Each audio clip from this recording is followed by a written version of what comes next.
Hello, I'm Mark Cuevas, and welcome to New Media Weekly. Today I have the pleasure of speaking with Go Potato co-founder, James McFadden. Hi. Hi, thanks for joining me. Thanks for having me. So we're out in LA this week, and we're enjoying the hospitalities of Go Potato. How did Go Potato start? Well, it started back in about 2006, actually.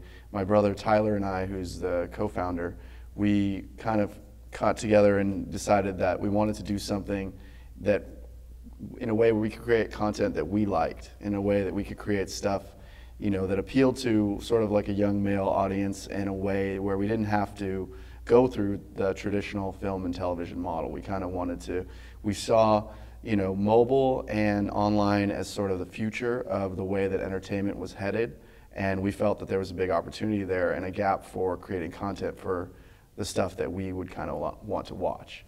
So that's sort of what started it. Go Potato, kind of the name means couch potato on the go, so it's like short, bite-sized, funny content. And we were just kind of gearing towards guys because that's sort of what we know. Right. Yeah. Start with what you know. Start with what we like, yeah. I think you guys have found an audience. Thank you. I would think so. Over 150,000 subscribers, almost 20 million views? No, we're like 70 million. 70 million? Yeah. Sorry. Yeah, that's okay. I think that's finding your audience. Yeah, thanks. Did you know from the moment that you started doing this that you were going to put it up on YouTube or?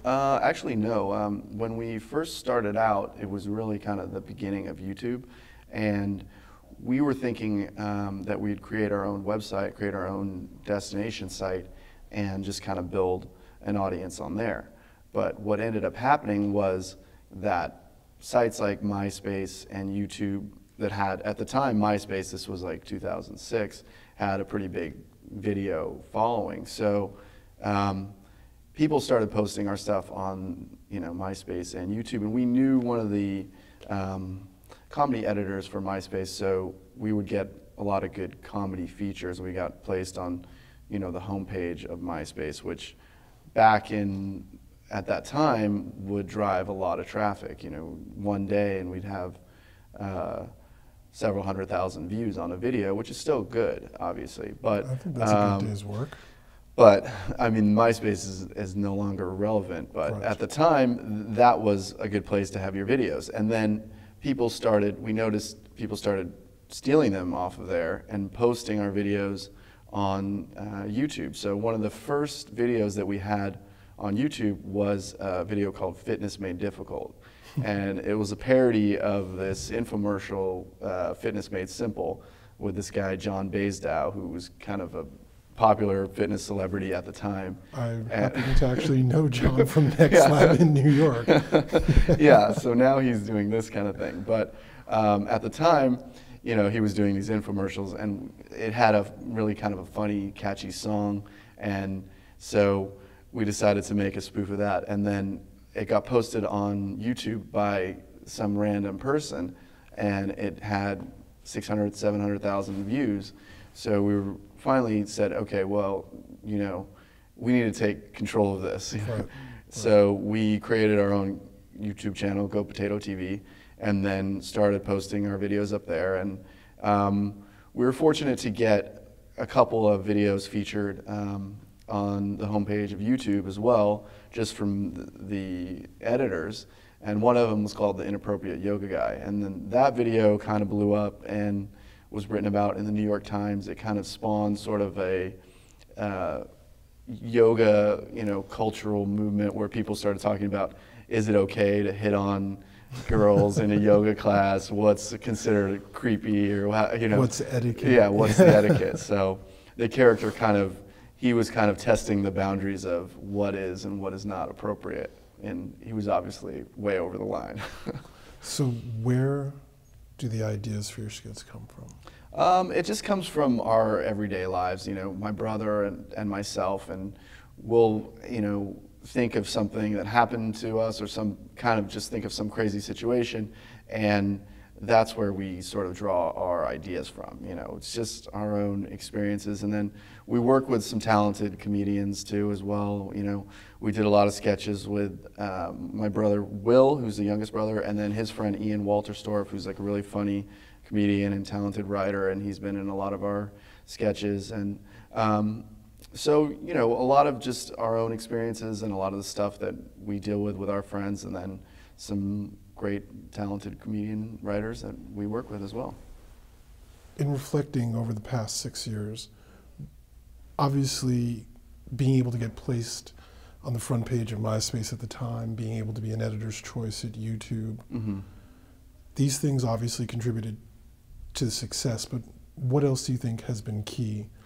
Well, when we started out, I mean, something that was helpful for us, I felt like, but has also been a bit of a hindrance, is that we wanted to always have a high standard of quality for our content. We didn't want to just create, you know, stuff where we're talking into a webcam in our bedroom, you know. Right. And in a sense, that set us apart, but it also sort of held us back in a way, because we have this studio, we have this overhead, we have these, you know, facilities, and it's a real business, and right. You know, that costs a lot of money. Whereas if we were just making videos in our bedroom on a webcam, we wouldn't have necessarily had to worry about running that business. So in a way, it limited us from doing a lot more content, but it also set us apart in a way where we were creating stuff that was of higher quality and caliber.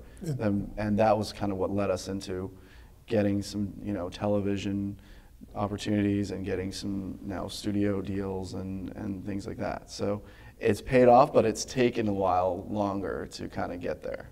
Well, you have to ask yourself, or people should ask themselves, what would you rather be, a Mercedes, yeah, or a Pinto? Right. You know, you work your way up, Mercedes. So tell me about, well, let's start off. Tell me about some of the stuff you've done for TV, and then we'll get into the studio stuff. A bunch of our videos have been licensed for television. We had one, that yoga video was licensed for some Japanese television show, and then we've had requests from various different shows for just a bunch of our sketches. But the main thing that was sort of our biggest success with television was our show Eli's Dirty Jokes. And we started out basically creating that just for our own website. And as it grew and grew and got bigger and bigger, we were fortunate to get contacted by somebody at Cinemax who really loved the show, he loved the character, and wanted to pursue a licensing deal. So what happened was we had 17 episodes already created for the web, and we made a deal with them to produce 8 more for TV, and they were going to air those interstitial content, and then there was a option for 10 more after that and 10 more after that. So what ended up happening is we did the first 8. They were really happy with it. They loved it. It was doing extremely well on demand, and then they optioned the 10 more and then the 10 more. So we ended up doing the full 28 episodes for TV. And so our deal was with HBO and Cinemax, and it played at 10 o'clock before the movie premiere. So it was pretty cool for us to be able to tune in on a weekly basis and see, you know, our little animated cartoon playing, you know. How satisfying is that? Yeah, it was pretty awesome. And from there, what did that lead to? Well, what happened was we kind of had to take a step back from the show for a little while, because as with television, the production got bigger and the costs grew, and you know, we were getting paid quite a bit by them. But when that deal ended, we sort of had to take a step back from the show, because we had we hired a second animator, and we had background artists, and you know, we were now doing it in HD, whereas before, you know, it was more of a more small web scale. So the bigger you get, the more there is to handle. Yeah. Right. But the good news is we're going to get back into doing new jokes, and we're going to be coming out with 10 more this year. So we're getting back into production in July, and we'll probably be releasing them I would say late August or early September, but we'll be announcing that stuff when it's ready to come out. James, thanks for joining me, man. Oh man, no problem. Thanks for having me. Appreciate it. I'm Mark. This is New Media Weekly. We are here at Go Potato in LA. Thank you for joining us.